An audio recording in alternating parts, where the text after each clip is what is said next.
Bismillahirrahmanirrahim. Assalamualaikum warahmatullahi taala wabarakatuh. Apa khabar murid-murid tahun 3? Hari ini kita akan sambung balik pengajian untuk kalian pertama bagi tahun ini, iaitu Ustaz akan ajar pada tahun ini subjek fiqh. Minta semua untuk buka buku fiqh taharah, buku kafah yang ada dalam masjid ini, yang apa yang saya pamerkan dalam video ni. Tengok, nampak ni kan. Okey, diminta semua pelajar buka buku tu. Buku ni semua dapat. Baru dapat baru ni.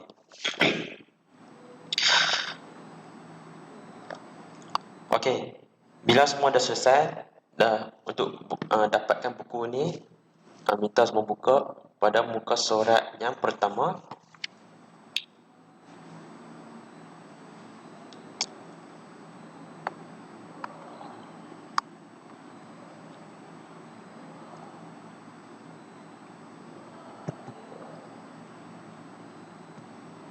Okey, pada muka surat ni, surat yang pertama dia menceritakan tentang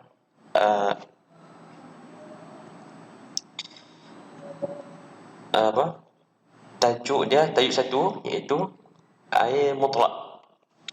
Semua ni dah maklum, semua pelajar dah maklum, dah ketahui tentang apa itu air mutlak. Air mutlak ialah sebelum tu saya nak baca sedikit firman Allah ni. Firman Allah, A'udzu billahi minasyaitonir rajim. Wa anzalna minas samaa'i ma'an tahura. Surah Al-Furqan al-ayah 48. Okey. Surah Furqan ayat yang ke-48 menceritakan tentang air yang Allah turunkan daripada langit. Okey, saya baca maksud ni. Cuba tengok ni.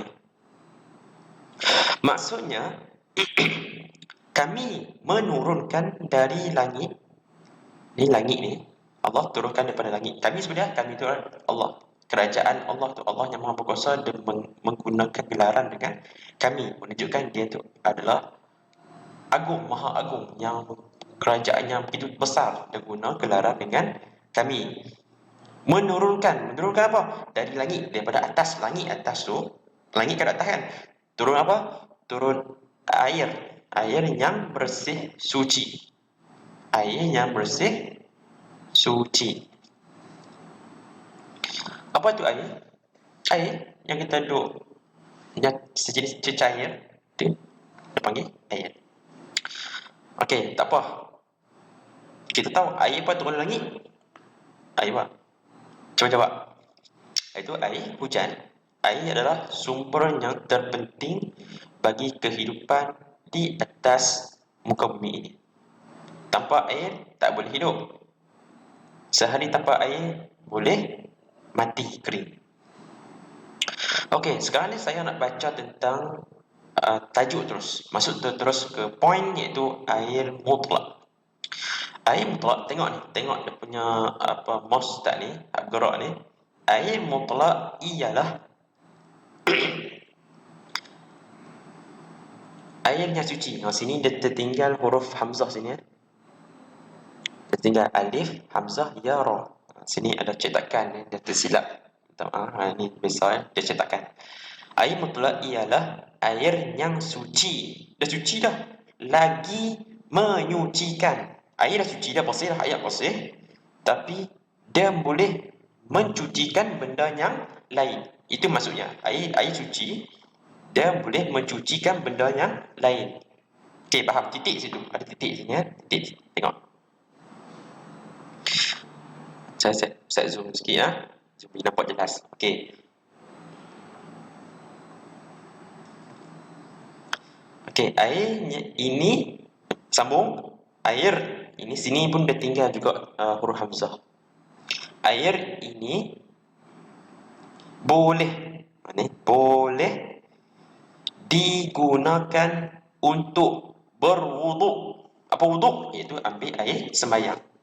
Siapa nak sembahyang kena ada wuduk dulu. Tak ada wuduk, sembahyang boleh, tapi tidak sah. Berwuduk dan bersuci, boleh guna dua. Air ini untuk kita ambil sembahyang dan untuk kita bersuci. Suci apa? Suci daripada apa? Najis ke, mandi ke, okey.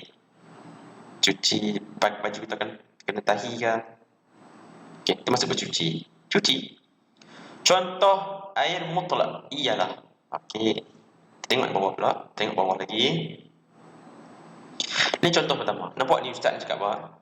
Ni nampak tok guru ni.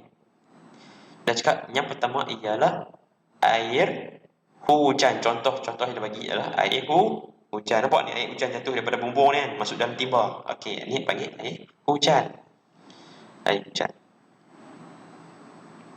Faham tak? Okey, bawah ni tak apa, bawah ni untuk hasil ya. Hasil kita dapat apa? Terus kita buka pada muka surat yang kedua pula. Ni buka muka surat kedua. Tadi yang pertama, kita buka muka surat yang kedua. Yang kedua pula, tengok. Semua ada buku ni, harap semua kena ada. Semua dapat. Siapa yang main daftar, semua dapat.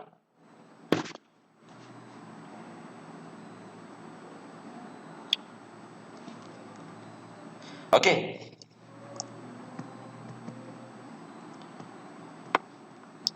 Tadi kita dah sebut dah air hujan. Muka surat yang pertama tu ialah air hujan. Yang kedua ialah air apa tu baca tu? Baca kan? Ha. Iaitu air apa ni?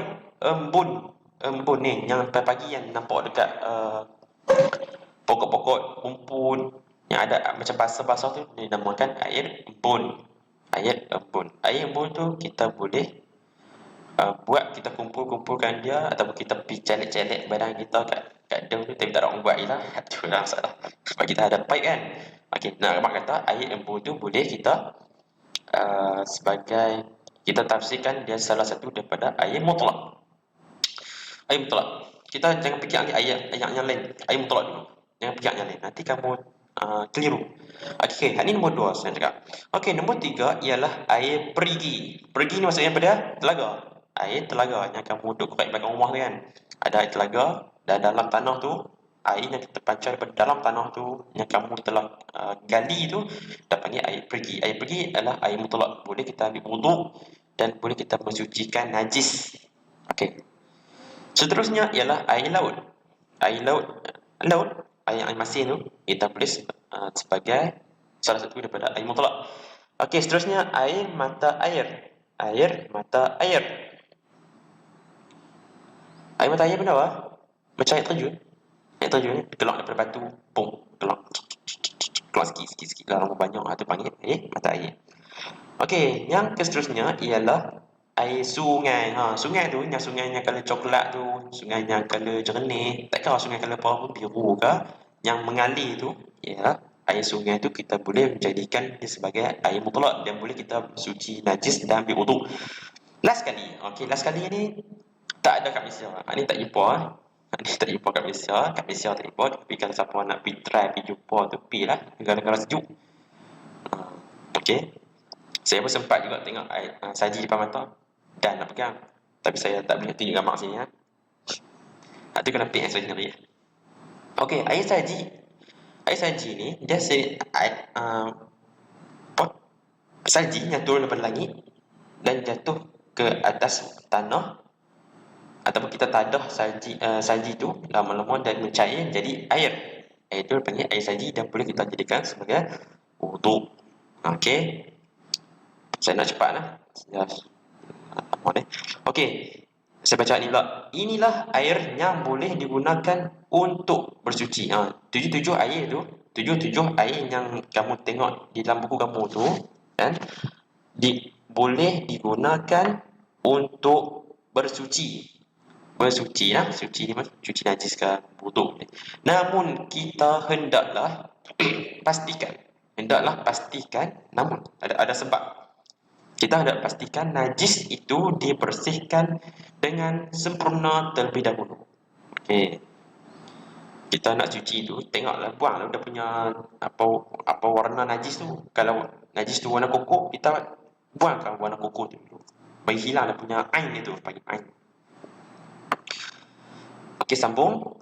Untuk memastikan sesuatu perkara itu bersih, hendaklah dinilai dari sudut warnanya, baunya, dan rasanya. Okey, warna macam mana? Contoh najis tu kalau hitam, nampak warna hitam. Bau apa? Bau tai tak? Okey, bau tidak? Tidak. Rasa macam mana? Rasa bukan rasa dengan lidah, rasa dengan kita pegang. Kita rasa macam, ish, ada lagi ni rasa macam lincin-lincin ni kan? Okey, itu maksudnya ada masih belum bersuci. Sampai tiga-tiga ni lah. Okey, tapi ada sedikit kelonggaran. Kelonggaran contohnya tangan kita pegang najis, tangan kita ada bau najis. Kita basuh-basuh najis, tangan kita ada bau najis. Tapi tidak ada warna. Cuma tinggal bau je, rasa pun tak ada. Okey, itu dimaafkan. Contoh sikit. Contoh kamu lepas buang najis air besar. Kamu basuh punggung, lepas tangan kamu masih berbau najis, itu dimaafkan. Okey, tak apa, kamu boleh solat. Tapi seeloknya kamu ambil sabun lah bagi hilang bau tu lah. Okey, teruskan lagi. Dah masuk dah 11 minit dah. Okey, last kali ialah latihan. Latihan ni buat dalam buku tu, buat dalam buku Fiqh Taharah. Tak perlu ambil buku tulis kecil pendek tu, tak perlu. Buat dalam terus. Okey, soalan lain ni, bincangkan bersama air di bawah ini. Maksudnya kamu tengoklah, bolehkah digunakan untuk bersuci atau berwuduk? Okey, Ustaz nak kamu, sepatutnya benda ni buat dalam kelas, tapi kamu buat di rumah. Saya nak kamu bulatkan yang mana air mutlak dan yang mana air mutlak yang kamu boleh bersuci. Okey, yang ni air ikan dalam balang kecil. Dalam kecil yang kamu dah celup dah. Ini air minum. Boleh tak kita bersuci? Yang ni air botol. Ini air paip. Ni air kolam. Kolam ni cukup dah kepala. Ini air apa ni? Lecah. Lecah yang bertakung. Okey, kamu bulatkan yang mana kamu tahu. Bulat dua pun jadi, bulat satu pun tak apa. Jadi kamu ada aktiviti. Okey, setakat saja untuk hari ini. Saya minta maaf untuk pembelajaran ini agak sedikit kalut sikit, ada nak buat apa. Saya minta maaf sekali lagi. Harap semua fahamlah. Untuk hari ini, aktiviti hari ini lah kamu bulatkan air yang kamu boleh bersuci. Okey, dan berwuduk. Okey, sekali saja. Terima kasih. Assalamualaikum warahmatullahi taala wabarakatuh.